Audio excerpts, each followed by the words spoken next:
Oui, bonjour, aujourd'hui nous sommes le 6. Je vais faire une vidéo, là, une petite vidéo sur les gilets, en tant que gilet jaune, hein, parce que gilet jaune un jour, gilet jaune tout le jour. Donc c'est pour parler en fait du gouvernement de Monsieur Macron là. Voilà.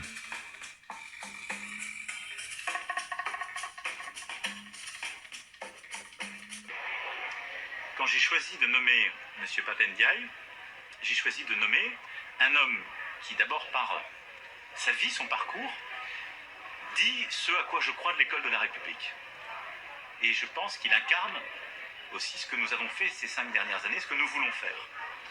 C'est-à-dire en combien l'école de la République permet de bâtir l'égalité des chances.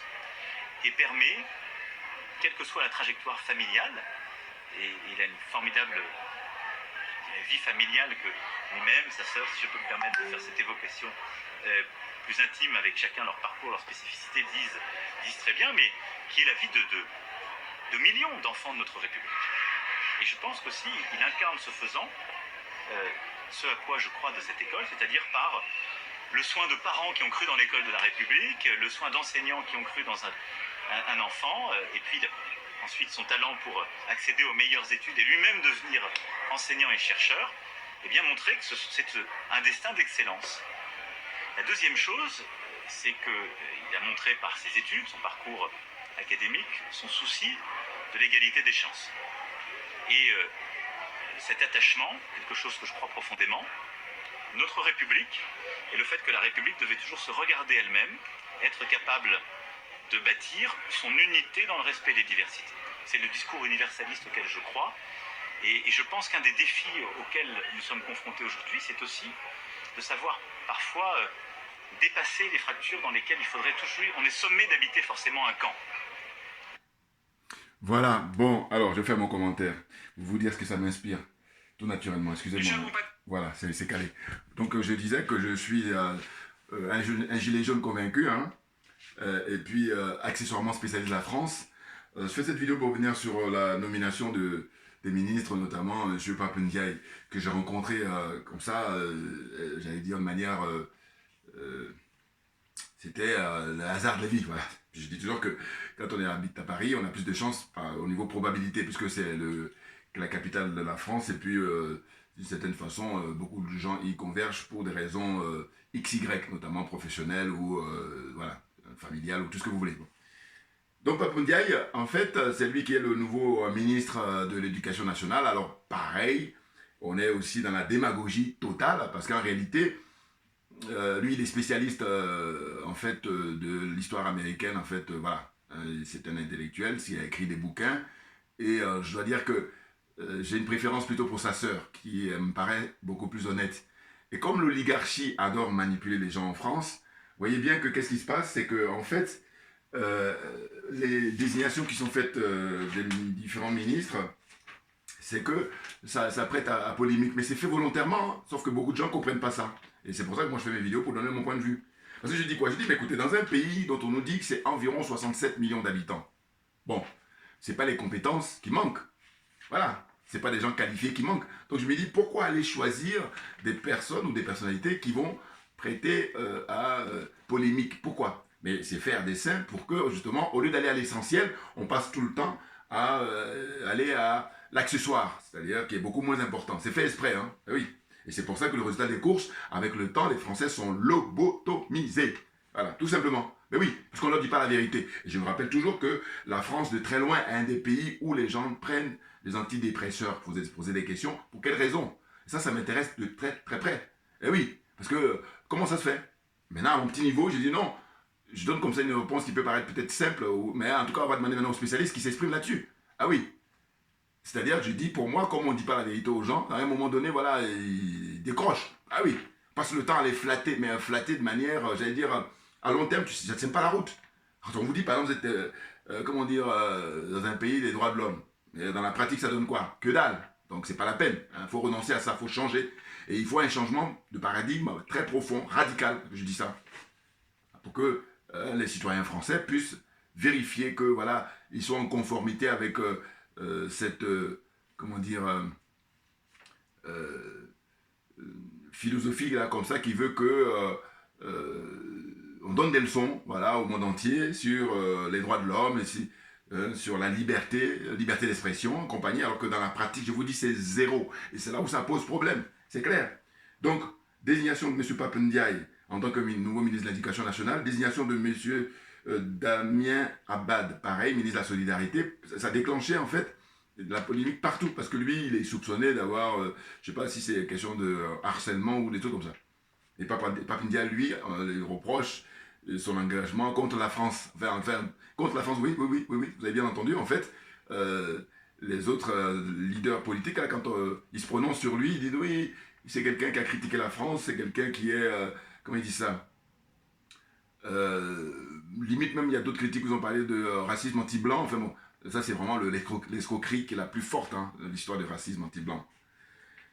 Pareil, moi je ne suis pas docteur en littérature ou en histoire ou tout ce que vous voulez. Par contre, j'ai beaucoup de bon sens et puis j'ai surtout animé pour l'intérêt général. Je suis animé pour dire la vérité, rien que la vérité. Puisque ma religion, c'est la vérité et la justice. Donc je dis quoi? Je dis, mais écoutez, si tu es dans un pays où tu es ultra minoritaire, que tu peux évoquer la question de discrimination, je peux comprendre.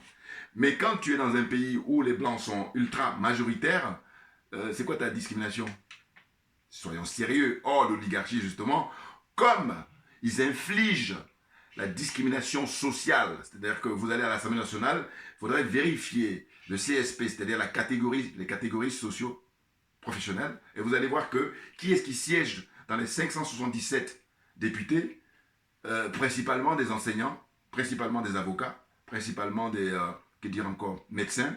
Vous savez, voilà, une certaine classe sociale, voilà. Ce qui veut dire que vous allez compter les enfants d'ouvriers, les enfants de fermiers, enfin, fermiers encore qu'il y a des fermiers qui sont riches, mais en tout cas, je veux dire, ceux qui sont issus de familles pauvres, voilà. Il n'y a pas beaucoup. C'est les 577. Donc, amusez-vous à compter ça.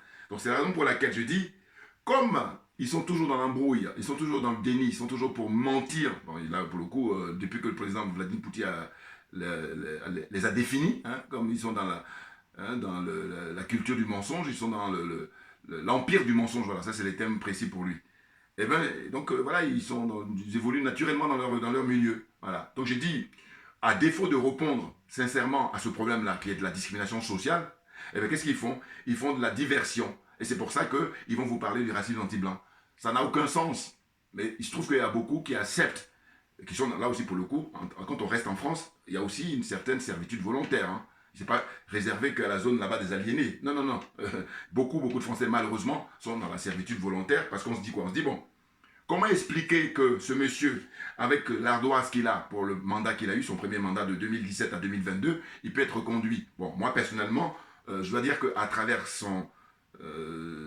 qui s'est passé pour soi-disant réélection, j'ai vu notamment les limites de M. François Asselineau. Pourquoi? Parce que je regarde souvent ses vidéos et puis je dis que je considère que les 15 dernières années, c'est l'homme politique français qui est le plus honnête, intègre, clairement, et qui milite pour le service public, pour l'intérêt général. Ça, c'est clair, par rapport aux autres.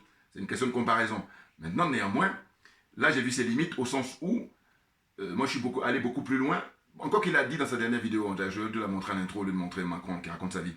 Voilà, c'est vrai. Même M. Asselineau, il a reconnu dans sa dernière vidéo en disant que l'élection présidentielle qui a eu lieu, c'est du trucage, beaucoup de trucage. Voilà. Il y a eu du trucage. Voilà. Donc voilà, moi j'ai dit ça dans mes vidéos il y a très très longtemps. Voilà. Et je voyais que ça tardait chez lui et c'est pour ça. Et puis d'ailleurs, il disait qu'il n'allait pas présenter, comment dire, des candidats pour l'élection législative, là, des députés qui est prévu le 12 juin prochain pour le premier tour, et puis je crois le 19 pour le second tour. Simplement, l'argument qu'il avance, c'est de dire, il y a le trucage d'une part, mais c'est surtout, il dit qu'on n'a pas les fonds, on n'a pas beaucoup d'argent pour pouvoir faire campagne et donc présenter des candidats. Mais moi, l'argument de l'argent, je crois qu'il n'est pas recevable pour moi. Je vais vous dire pourquoi. Parce que je dis justement qu'en 2017, M. Asselineau, il avait été candidat, voilà, et là pour le coup, il n'avait pas été recalé, donc il a été qualifié, donc il a pu être candidat, et même si c'est vrai qu'il a eu moins de 1%, alors que ça aussi c'est bidon, voilà, et ben il a eu des fonds nécessaires. Et c'est ce qui, d'après lui a permis de présenter des candidats en 2017 justement. Mais j'ai dit, mais tu vois, si on fait l'analogie, on voit bien que tu as eu de l'argent, même si tu n'as pas beaucoup, mais tu as eu un peu, en tout cas si on compare avec 2022, et bien tu as présenté des candidats. Et sauf que quand tu as présenté des candidats, c'est pas pour autant que tu as eu un seul élu là-bas au Palais Bourbon. Voilà. Donc à partir de là, je dis non, je ne peux pas prendre ça comme argument. L'argument qui est pourtant recevable, qu'il le dit lui-même, il dit c'est truqué, voilà. Là, tu dis, le mécanisme qui est mis en place, pour l'instant, il est truqué. Et que par conséquent, on n'a aucune chance. Et d'ailleurs, il apporte beaucoup de démonstrations dans sa dernière vidéo où il dit que voilà, c'est une théorie américaine d'ailleurs, si vous avez des candidats que vous présentez au peuple avec un passage à la télé 100%, eh bien, il a 100% de chances d'être élu. Et si c'est 1%, eh bien, il a 1%, ainsi de suite. Voilà comment il a essayé de graduer ça. Et je trouvais ça fort intéressant parce qu'il a fait l'expérience. Vous voyez, donc en gros, ce qu'il explique dans son cas, c'est qu'il dit, à partir du moment où il ne passe pas sur les chaînes publiques au même rythme ou à la même cadence que les Marine Le Pen ou Jean-Luc Mélenchon ou M. Macron, hein, très loin, eh bien, il n'a aucune chance. C'est clair. Vous voyez? Donc, je dis que, selon moi, je réitère mes convictions sur l'élection de M. Macron. J'ai dit qu'en réalité, en 2017, c'était François Fillon qui devrait être élu président de la République. Donc, l'oligarchie a organisé le complot pour l'évincer. Premier point. Deuxième point, nous arrivons en 2022. Celui qui devrait être président de la République de France en 2022, c'est M. Jean-Luc Mélenchon. Pareil, l'oligarchie a tout organisé avec, là, pour le coup, son consentement. Allez, lui, il est dans la combine. Ce qui n'est pas le cas de M. François Fillon. Voilà. Donc, comprenne qui veut, comprenne qui peut. Boulah, on est bon, on est bon. Donc, j'ai dit quoi? J'ai dit que quand je vois la désignation de M. Papendiaï, j'ai dit, mais non, mais attendez, je ne remets pas en cause ses qualifications, attention. Je dis simplement que s'il doit y avoir une polémique, ben, prendre une autre personne, puisqu'il y en a plein qui sont qualifiés. Il n'est pas le seul docteur en littérature ou en histoire. Voilà. Donc il y en a. Puis il n'est pas le seul qui a écrit des bouquins dans ce sens-là. Donc voilà. Mais simplement, c'est fait exprès, pour amuser la galerie. Et ils l'ont préparé, parce qu'avant d'être nommé ministre, là, il a été d'abord désigné directeur, je crois, de comment on appelle ça, le centre historique là, qui est pas loin de Vincennes, dans le 12e arrondissement, à Paris. Voilà, sur l'histoire africaine, en fait, bon, n'importe quoi, vraiment. Donc c'est là, il a fait ses classes, et puis maintenant, après, tout naturellement, il remplace M. Jean-Michel Blanquer, l'ancien ministre de l'Éducation, et donc il est maintenant le ministre de l'Éducation nationale. La question qu'il faut se poser, c'est combien de jours il va-t-il faire, il va-t-il tenir M. Papendiaï, même si c'est vrai qu'il y a l'élection là prévue, mais de toute façon, quoi qu'il en soit, M. Macron va obtenir la majorité, très clairement. Alors, on nous dit combien? Je crois 289, voilà.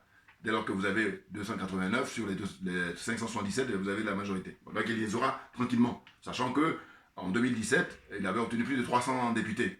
Et moi, je pense que ça va être pareil. Voilà. Maintenant, il faut aussi vérifier le taux d'abstention. C'est-à-dire que les gens ne vont pas aller voter parce qu'ils n'y croient plus. Et c'est là, normalement, si on dit dans une démocratie qui se respecte, où il y a des gens honnêtes, on devait se pencher là-dessus. Oh là non, ça ne les intéresse pas. Ceux qui vont voter, ils disent parce qu'ils sont pour la forme, ils ne sont pas pour le fond. Parce que quand tu es pour le fond, justement, tu vas t'intéresser aux abstentionnistes. Voilà, c'est clair. Parce que ce n'est pas normal dans une démocratie où là, on dit que le citoyen, il vient se prononcer pour choisir ses représentants, mais sur, je ne sais pas, je crois qu'il y a 40 millions, hein, un peu plus de 40 millions qui sont inscrits. Mais il y a combien de pourcents qui vont voter sur les 40 millions? C'est ça qui doit nous intéresser. Et du coup, j'ai dit que normalement, on devrait, pour valider une élection, avoir un minimum de 50%. Minimum. Autrement, on recommence. Mais non, ils ne sont pas là-dessus. Ils sont dans une fuite en avant. Et puis bon, mais tant pis, quoi. Parce que c'est pour eux, comme ils sont animés pour la culture du mensonge, ils sont dans l'empire du mensonge, donc vous comprenez bien qu'on est dans une suite logique. Vous voyez? Donc pareil, même la première ministre là, qui est nommée, elle a été ministre du Travail, elle a été aussi avant... comment dire, conseillère de Mme Ségolène Royal à l'époque. Et puis, elle a travaillé aussi avec Bertrand Delanoë. Enfin bon, que dire encore, elle a été à la tête de certaines sociétés privées et publiques. Puis, elle a aussi été accusée de conflit d'intérêts dans des trucs et tout. Et il y a eu, au niveau de ses déclarations, elle a omis. Alors, ça, c'est un terme que je trouve bizarre. Omis, non, il n'y a pas à omettre. Et puis, surtout quand à ces niveaux-là. Voilà. Ils ont des conseillers qui sont très qualifiés. Donc, non, c'est volontaire. Donc, voilà. C'est, comment dire, simplement... des fraudes fiscales, voilà. Parce qu'après ils vont parler d'optimisation, ils se moquent du peuple, là encore, des termes barbares pour embrouiller tout le monde. Vous comprenez? C'est dingue, hein? Bienvenue en République démocratique de France, et nulle part ailleurs. Ouais. Un pays qui ici n'existait pas, je sais pas, enfin, par contre j'ai du mal à dire est-ce qu'il faut le créer, non. Mais en tout cas, c'est pour montrer la singularité de ce pays. Il est singulier au monde. Voilà. Maintenant, là comme je parle au fil de l'eau, il y a des frères qui sont impressionnés par exemple, les joueurs de foot. Alors, prenez le championnat de football français, eh ben, vous allez voir qu'il y a beaucoup de jeunes noirs, africains, afro-caribéens qui jouent dans le championnat, là maintenant. Très souvent. Sur 11 joueurs, vous allez voir, il va y avoir peut-être 3 ou 4 blancs. Voilà. Et puis le reste, c'est que des noirs. Mais ça impressionne beaucoup de gens. Puis ça dépend aussi. Quand tu es extrême droite, tu prends sur toi-même. Enfin, je veux dire, ceux qui sont racistes, hein, voilà, qui n'aiment pas les noirs. Et puis tu serres les dents. Et puis quand tu es de gauche hypocrite, ben, en apparence, tu fais le malin, mais au fond de toi-même, tu n'es pas non plus content. Maintenant, nous qui avons compris, on dit quoi? On dit, mais attendez, il ne faut pas se laisser impressionner par ça. Parce que la France, justement, elle a cet art-là de brouiller les pistes. Pourquoi? Mais parce que je dis, mais attendez, moi, au stade où on est rendu, il faut qu'il y ait des Noirs qui soient sélectionnés de l'équipe de France. Voilà, là, ça a de la gueule. Là, ça me parle. Parce que là, c'est les postes stratégiques, c'est des postes importants. Parce qu'autrement, si c'est pour continuer à courir comme ça, non. Il faut passer ce cap-là. Premier point. Deuxième point, il ne faut pas oublier les relations avec l'Afrique. Donc, d'une certaine façon, quand on sélectionne beaucoup de joueurs noirs, d'abord, là, pour le coup, ils font preuve d'un petit peu de pragmatisme. Pourquoi? Parce qu'il y a une certaine efficacité, il y a un certain rendement, vous voyez, avec le temps. Mais le problème, c'est quoi? C'est que, je dis, on ne peut pas me faire croire qu'en 2022, il n'y a pas des Africains qui sont aptes à diriger l'équipe de France. Puis quand je parle de l'équipe de France, c'est aussi les autres disciplines. Vous voyez, mais c'est vrai que le football étant le sport roi, voilà. Et puis là aussi, pareil, Pape Ndiaye là, qui est choisi, il faut savoir qu'avant lui, il y avait quelqu'un comme Laura Flessel, qui était, elle, désignée au ministère des Sports. Elle n'est pas restée longtemps. Pourquoi? Parce qu'ils l'ont utilisée pour battre la campagne pour les Jeux Olympiques qui auront lieu en 2024 en France. Et elle, comme ancienne championne, donc ils l'ont bien utilisée là-dessus. Et quand ils la désignent, tac, ils lui sont tombés dessus, et puis elle n'est pas restée longtemps. Mais c'est fait exprès, tout le temps. Non, mais c'est incroyable. Hein. Ils sont incroyables. Donc je dis que là, il faudra vérifier combien de temps il va rester Pape Ndiaye, et c'est fait exprès. Et pendant ce temps-là, on ne pourra pas dire la vérité aux gens. L'essentiel, c'est de dire, bon voilà, quel est le rôle du ministre de, comment on appelle ça, de l'Éducation nationale? Qu'est-ce qu'il apporte? Qu'est-ce qu'il va apporter là? Puis il y en a certains qui vont même s'amuser à dire, oui, mais compte tenu de son parcours, il y a des gens, je dis, mais non, excusez-moi, si vous regardez tous les ministres qui étaient avant lui, ministre de l'Éducation nationale, on a eu des gens qui étaient des philosophes. Donc il a ses possibilités, voilà. Mais la question n'est même pas, ils sont malhonnêtes, donc, puis ils sont racistes aussi. Du coup, il y a une espèce de truc comme ça qui leur échappe, parce que quand il parle de son parcours, de dire son titre, mais je dis, mais il y a des philosophes, il y a des gens qui ont eu le poste, et pour autant, ils n'étaient pas brillants, ils n'étaient pas qualifiés, en fait, au sens, ils n'étaient pas compétents, parce qu'autrement, s'ils étaient compétents, ils allaient être publicités, en fait, ils allaient être soutenus par le peuple. Hein. Voilà, tout ça est bidon, tout ça est fabriqué, tout ça est artificiel. Pure escroquerie et rien d'autre. Voilà.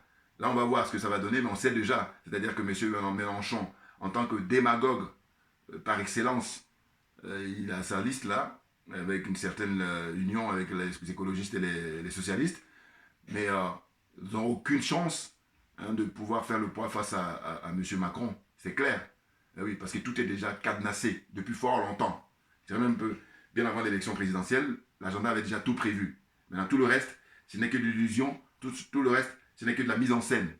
Vous comprenez? Voilà, là je fais une vidéo courte, là, c'est juste pour donner mon point de vue sur la désignation des différents ministres dans le nouveau gouvernement de M. Macron avant l'élection du 12 juin 2022.